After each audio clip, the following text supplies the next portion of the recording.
बोलो बोलो छठी मैया की।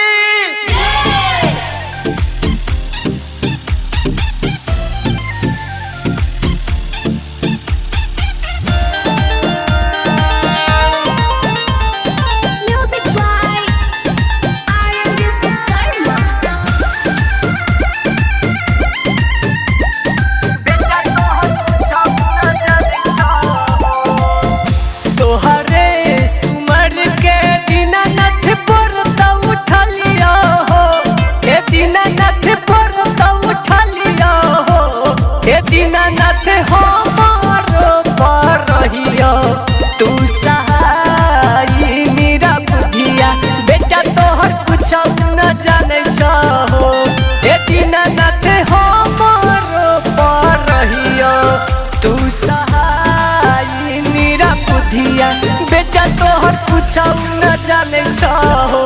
हे दीनानाथ हमारो पर रहियो तू सहाय मेरा बुधिया बेटा तोहर कुछ न जाने छहो।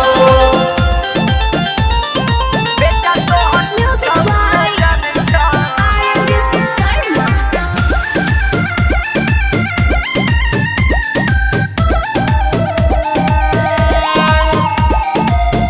भूल चूक गलती हमर माफ कर दीहा हो। ओ दीनानाथ माफ कर दीहा हो।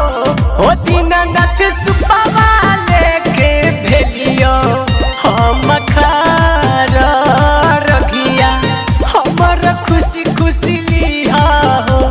ए दीनानाथ सुपवा लेके भेलियो हम खार रखिया हमर खुशी खुशी लिहा हो। ए दीनानाथ सुपवा लेके भेलियो हम खार रखिया हमर खुशी खुशी लिहा हो।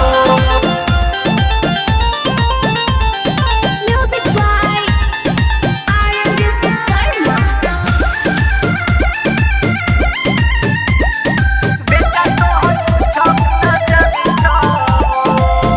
खुशी खुशी रखिया हमर घर परिवार बा हो।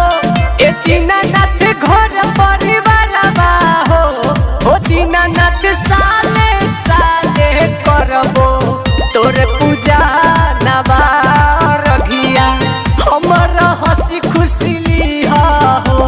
ए दीनानाथ साले साले करबो तोरे पूजा नवा रखिया हमर हंसी खुशी लिहा हो। ए दीनानाथ साले साले करबो तोरे पूजा नवा रखिया हमर हंसी खुशी लिहा हो।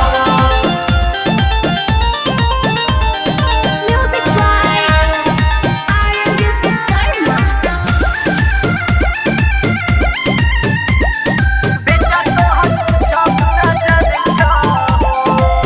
साजन अलबेला गाबै छहो तोहर नु गीतिया हो। ए दीनानाथ तोहर नु गीतिया हो। ए दीनानाथ साथी सब रहियो तू सहाय मेरा बुधिया बेटा तोहर कुछ न जाने छहो। ए दीनानाथ कार्तिक पर तू रहियो तू सहाय मेरा बुधिया बेटा तोहर कुछ न जाने छहो। ए दीनानाथ